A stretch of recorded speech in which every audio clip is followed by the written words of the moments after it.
ಯಾದವರು ಅಂತಂದರೆ ಮೊದಲಿಂದ ಕೂಡ ನಮ್ಮನ್ನು ಕಡೆಗಣಿಸ್ಕೊತ ಬಂದುಬಿಟ್ಟಿದ್ದಾರೆ.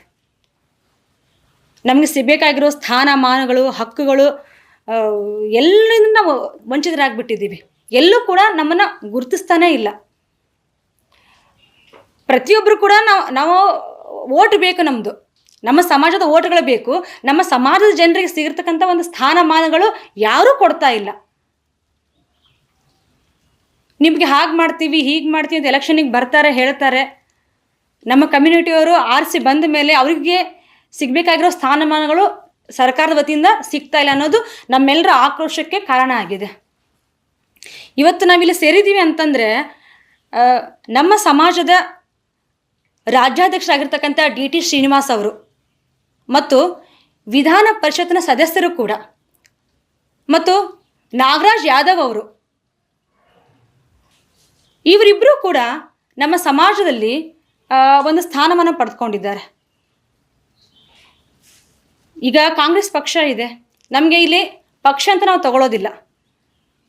ನಮ್ಮನ್ನು ಬರೀ ಓಟಿಗೋಸ್ಕರ ಆಧಾರ ಮಾಡಿಕೊಂಡು ನಮ್ಮ ಜನಾಂಗಕ್ಕೆ ಇಂಥ ಗಣ್ಯ ವ್ಯಕ್ತಿಗಳು ಇಬ್ಬರು ಇರುವಾಗ ಇಬ್ಬರಲ್ಲಿ ಒಬ್ಬರಿಗಾದರೂ ಕೂಡ ಸಚಿವ ಸ್ಥಾನ ಯಾಕೆ ಕೊಡಲಿಲ್ಲ ಅನ್ನೋ ನಮ್ಮ ಒಂದು ನೋವಿನ ಕೂಗನ್ನು ನಾವು ಹೇಳ್ತಾ ಇರೋದು. ಇವಾಗ ಹಿಂದೆ ನೀವು ಹೇಳ್ಬೋದು ದಿವಂಗತ ಕೃಷ್ಣಪ್ಪ ಸರ್ ಅವ್ರಿಗೆ ಕೊಟ್ಟಿದ್ವಲ್ಲ ಅಂತ. ಅದು ಯಾವಾಗ? 15-20 ವರ್ಷಗಳ ಹಿಂದೆ, ಹೌದಲ್ವಾ ಸರ್? ದಿವಂಗತ ಕೃಷ್ಣಪ್ಪ ಸರ್ ಅವರಿಗೆ ಸಚಿವ ಸ್ಥಾನ ನೀಡಿದ್ರಿ. ಆವಾಗ ಸಿಕ್ಕಂಥ ಗೌರವ ಈಗ ಯಾಕೆ ಸಿಗ್ತಾ ಇಲ್ಲ? ನಮ್ಮ ಯಾದವರನ್ನ, ನಮ್ಮ ಗೊಲ್ಲ ಜನಾಂಗದವರನ್ನ ನೀವ್ಯಾಕೆ ಕಡೆಗಣಿಸ್ತಾ ಇದ್ದೀರಾ? ಈ ನನ್ನ ಸಂದೇಶ ನೇರವಾಗಿ ಸರ್ಕಾರಕ್ಕೆ ನಾವು ಕೊಡ್ತಾ ಇದ್ದೀವಿ ಈ ಕೂಗನ್ನು. ನಮ್ಮ ಯಾದವರು ಅಂತಂದರೆ ಅಷ್ಟೊಂದು ಕೀಳರಿಮೆನ ನಿಮಗೆ? ನೋಡಿ, ದಿವಂಗತ ಮುದ್ದಪ್ಪ ಮುನಿಯಪ್ಪ ಇವ್ರಿಗೂ ಕೂಡ ಹಿಂದೆ ಸಚಿವ ಸ್ಥಾನ ಸಿಕ್ಕಿತ್ತು. ಈ ರೀಸೆಂಟಾಗಿ ಯಾರಿಗೂ ಸಿಕ್ಕಿಲ್ಲ. ಯಾಕೆ ಹಿಂಗಾಗ್ತಾ ಇದೆ? ನಮ್ಮ ಯಾದವ ಜನರನ್ನ ಒಂದು ಬಲವಾಗಿ, ಒಂದು ವೋಟ್ ಬ್ಯಾಂಕ್ ಆಗಿ ನೀವೆಲ್ಲ ಇದು ಮಾಡ್ತೀರಾ. ಆದರೆ ಸ್ಥಾನಮಾನ ಕೊಡೋದ್ರಲ್ಲಿ ಯಾಕೆ ವಂಚನೆ ಮಾಡ್ತಾ ಇದ್ದೀರಾ? ಇದು ಇಷ್ಟಕ್ಕೆ ನಿಲ್ಲಲ್ಲ. ನಮ್ಮ DT ಶ್ರೀನಿವಾಸ್ ಸರ್ ಅವ್ರಿಗೆ, ನಾಗರಾಜ್ ಯಾದವ್ ಅವ್ರಿಗೆ ಅನ್ಯಾಯ ಆಯಿತು ಅಂದರೆ ನಾವು ಜಿಲ್ಲೆಯಲ್ಲ, ರಾಜ್ಯದಾದ್ಯಂತ ನಾವು ಹೋರಾಟ ಖಂಡಿತವಾಗಿಯೂ ಮಾಡೇ ಮಾಡ್ತೀವಿ. ಇನ್ನಿಷ್ಟಕ್ಕೆ ಬಿಡೋ ಮಾತೇ ಇಲ್ಲ. ಜಿಲ್ಲೆಯಲ್ಲಿ, ತಾಲೂಕಲ್ಲಿ, ಹಳ್ಳಿಗಳಿಂದ ನಾವು ಯಾದವರೆಲ್ಲ ಒಂದಾಗ್ತೀವಿ. ದೊಡ್ಡ ಮಟ್ಟದ ಪ್ರತಿಭಟನೆ ಆಗುತ್ತೆ. ಇದನ್ನು ಖಂಡಿಸ್ತೀವಿ.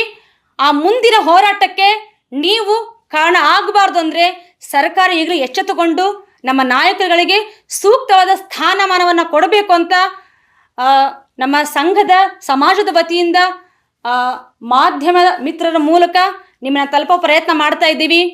ಮಾನ್ಯ ಮುಖ್ಯಮಂತ್ರಿಗಳೇ, ಈಗಲಾದರೂ ಇದನ್ನು ಅರ್ಥ ಮಾಡಿಕೊಂಡು ನಮ್ಮ ಯಾದವ ಸಮುದಾಯಕ್ಕೆ, ಸಮಾಜಕ್ಕೆ ಸಿಗಬೇಕಾಗಿರೋ ಗೌರವವನ್ನು ದಯವಿಟ್ಟು ಒದಗಿಸ್ಕೊಡಿ ಅಂತ ನಿಮ್ಮ ಹತ್ರ ಕೇಳ್ಕೊಳ್ತಾ ಇದ್ದೀನಿ.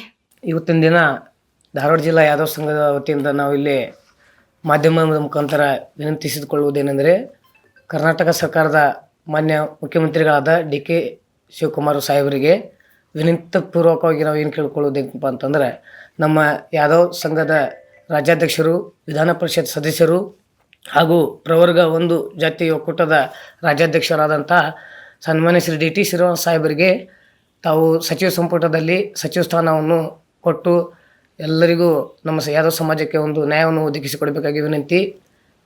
ಅಕಸ್ಮಾತಾಗಿ ನೀವು ನಮ್ಮ ಯಾದವ್ ಸಮಾಜದ DT ಶ್ರೀನಿವಾಸ್ ಸಾಹೇಬರಿಗೆ ತಾವು ಸಚಿವರನ್ನಾಗಿ ನೇಮಕ ಮಾಡದೇ ಇದ್ದಲ್ಲಿ ನಾವು ಎಲ್ಲ ಕರ್ನಾಟಕದ ಜಿಲ್ಲೆಗಳಲ್ಲಿ ಸಂಘಟನೆ ಮುಖಾಂತರ ನಮ್ಮ ಎಲ್ಲ ಜಿಲ್ಲಾಧ್ಯಕ್ಷರು, ಉಪಾಧ್ಯಕ್ಷರನ್ನ ಎಲ್ಲ ಕಮಿಟಿ ಮೆಂಬರ್ಸ್ ಎಲ್ಲ ಕರ್ಕೊಂಡು ಮುಂಬರುವ ದಿನಗಳಲ್ಲಿ ಉಗ್ರ ಹೋರಾಟವನ್ನು ಹಮ್ಮಿಕೋತೀವಿ. ಅದಕ್ಕೆ ಆಸ್ಪದನೆ ಕೊಡದೆ ಮಾನ್ಯ ಮುಖ್ಯಮಂತ್ರಿಗಳು, ಕಾಂಗ್ರೆಸ್ ಪಕ್ಷದ ವರಿಷ್ಠರು, ನಾಯಕರು ಎಲ್ಲರೂ ಕೂಡಿ ನಮ್ಮ DT ಶ್ರೀನಿವಾಸ್ ಸಾಹೇಬರಿಗೆ ಸಚಿವ ಸ್ಥಾನವನ್ನು ನೀಡಿ ನಮ್ಮ ಯಾದವ್ ಸಮಾಜಕ್ಕೆ ಒಂದು ನ್ಯಾಯವನ್ನು ಒದಗಿಸಿಕೊಡಬೇಕಾಗಿ ವಿನಂತಿ.